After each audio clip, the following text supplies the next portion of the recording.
Hello and welcome back to RPG PhD. I'm Dr. Ben, and today we're continuing our deep dive into Warhammer the Old World role-playing game. This is part 2 of our series on the rules of the Old World, and if you missed part 1 where we covered character creation, I'll link that video in the description below. Today we're talking about the resolution mechanic, how you roll dice to determine what happens when things get uncertain or dramatic. So let's get into it.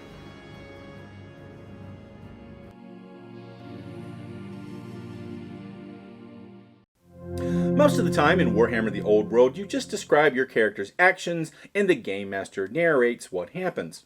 For instance, walking the Old Forest Road brings you to Talagod, or glancing around the Bowyer's Rest reveals the tavern's patrons. Chatting at the bar gets you the latest gossip.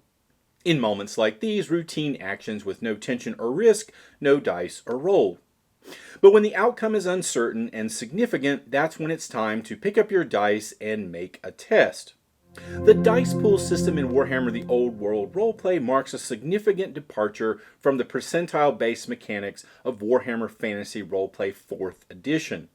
In 4th edition, actions are resolved by rolling a single D100 and attempting to roll equal to or under a skill percentage. Success levels are determined by how much you beat or missed the target number. Warhammer the Old World uses a dice pool system based on 10-sided dice, or D10s.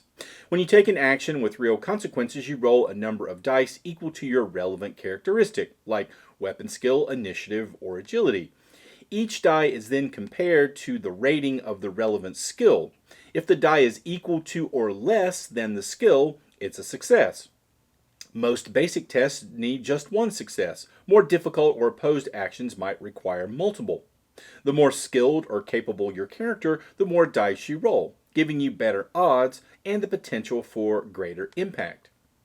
For example, Marla is weaving through a market square, scanning the crowd for a cloaked figure she suspects has been following her. The Game Master rules the situation uncertain and tense, perfect for a test. Marla has initiative 3 and awareness 6, so she rolls 3 dice. Any result of 6 or less is a success. She rolls a 2 and a 4 and an 8, 2 successes. She spots the figure ducking behind a fruit stall and slips away unseen. Sometimes you'll add or remove dice depending on the situation. Plus 1d or plus 2d for helpful circumstances like a clear vantage point. Minus 1d or minus 2d for obstacles like bad weather or tight security. Very difficult circumstances where several obstacles or a great obstacle impede a character impose minus 2d instead. Many abilities such as lores, talents, trappings, and status expectations detail the circumstances in which they impose dice modifiers, as do wounds and conditions. If your test receives direct assistance from an ally, be that an extra pair of hands, confident supervision, or a lookout to watch your back, they make their own test to help you. Their help test may use the same skill or another if the Game Master decides that's appropriate. For each success your ally scores on the help test, you gain plus 1d on your test. Unless stated otherwise, a character can never roll more dice on a test than twice their characteristic. If a dice pool is reduced to fewer than 1 die, you still roll 1 die, but it only counts as a success if it rolls a 1. If a character's circumstances are more challenging because another character is acting directly against them, then we make an opposed test instead of applying a dice modifier. Some tests are so loaded with tension or narrative weight that they become grim or glorious. Grim tests. You re-roll all successes, making it harder to succeed. In glorious tests, you may re-roll all failures, improving your odds.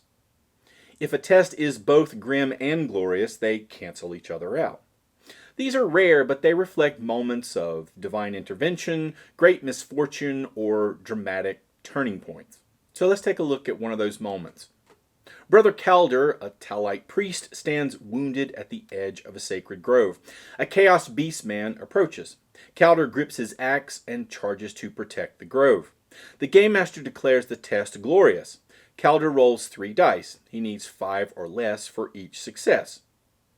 He rolls a 6 3 and a 9, one success. But since it's glorious, he re-rolls the 6 and the 9 and gets a 4 and a 2. Now with 3 successes, his axe finds its mark. Tal smiles on his servant. A character only needs one success to succeed on a test overall. However, if a game master wants to add extra nuance to a test's outcome, they can optimally count successes to determine what extra consequences apply. 0 successes would be a failure. You do not achieve the desired outcome and suffer the consequences. You'll need a new plan or a different approach. 1 success is a marginal success. You managed to do what you set out to, but only just. The game master may choose to add a complication if one seems appropriate to the situation.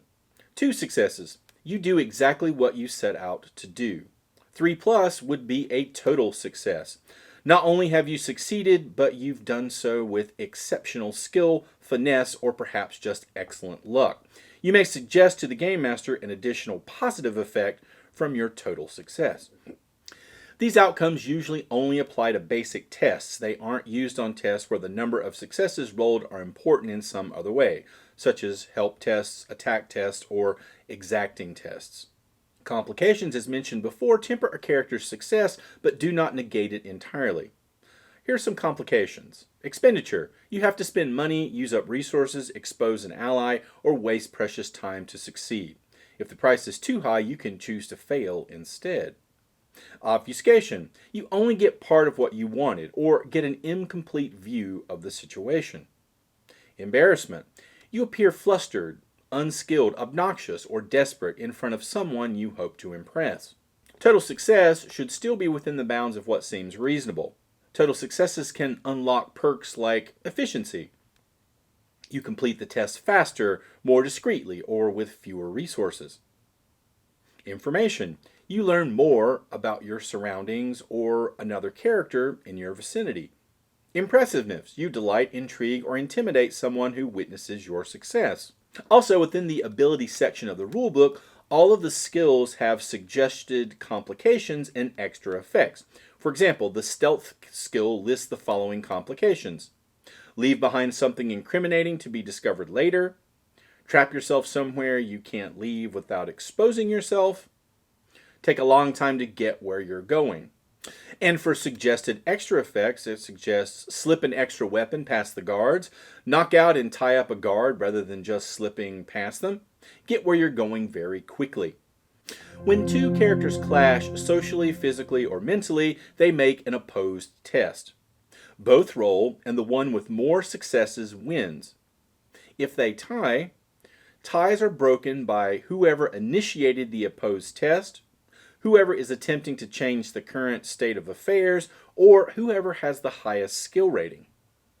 Ties on attack tests go to the attacker. If neither character generates any successes, there is no tiebreaker, both fail, and the situation deteriorates for all involved.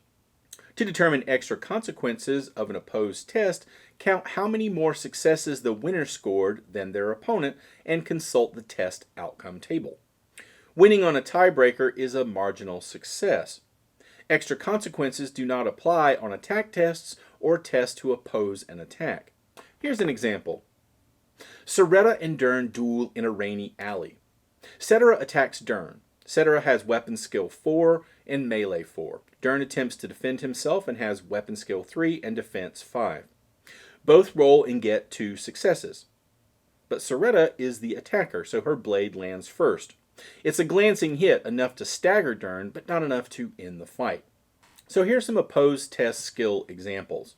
So in melee, an attacker might try to strike with a Warhammer, and a defender may use defense to parry or athletics to dodge.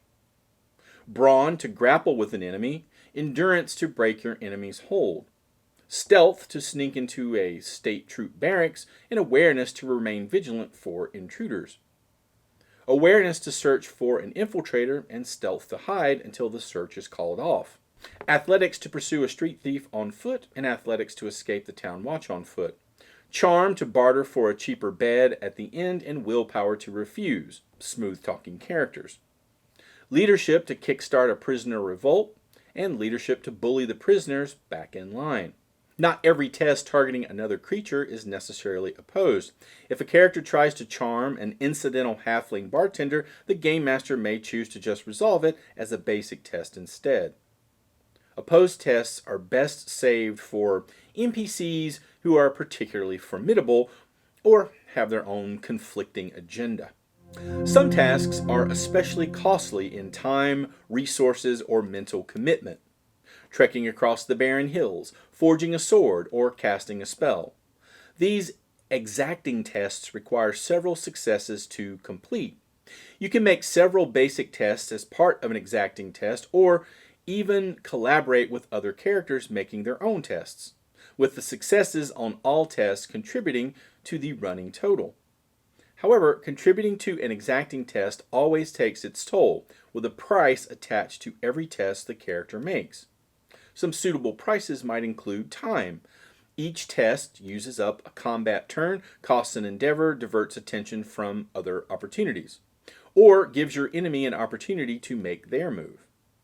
Coin. If you're crafting or repairing something, each test could use up money or other resources. Risk.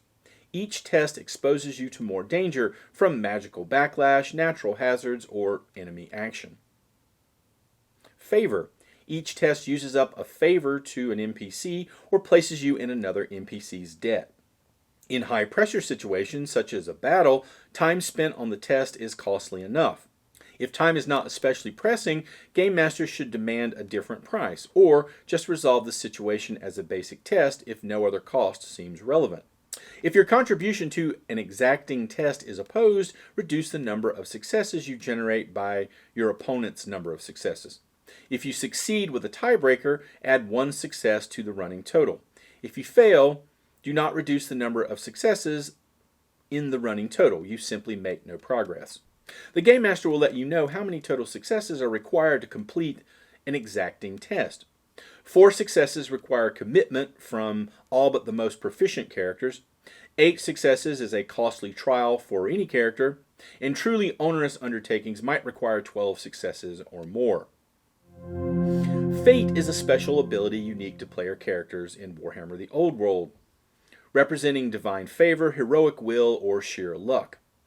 Your fate rating determines how many times you can spend fate each session, not carried over, though Game Masters may refresh it during very long sessions.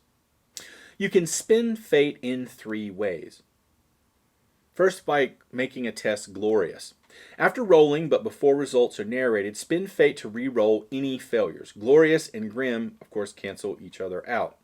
You can't stack glorious effects or re-roll multiple times. Take a second action. During combat, spend fate to take a second different action. Aim, then attack. You can't repeat the same action or make 2 attacks, though creative improvises may be allowed. Or tactical retreat. You can spend fate to act as a rear guard for a safe group retreat. If no one can spend fate, the Game Master imposes harsher consequences. You can also burn fate, meaning permanently reducing your fate rating for powerful narrative effects, even if you've spent all your fate for the session. Get an unmitigated success. You burn fate before or after rolling to narrate the best possible outcome from a test, like a total success. Near miss. After taking a wound, burn fate to negate it entirely. You describe the last moment dodge or miracle that saved you. You still retain the stagger condition if it is applied.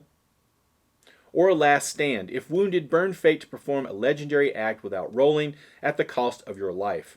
This could include killing a beast lord, crashing a barge into explosive cargo, holding a choke point, casting a miracle or overpowered spell, or sacrificing yourself to disrupt a ritual.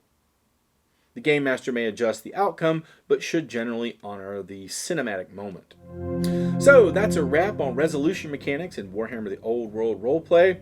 Whether you're sneaking past guards, clashing steel in the rain, or praying for divine favor, this dice pool system gives your actions dramatic weight and narrative flexibility.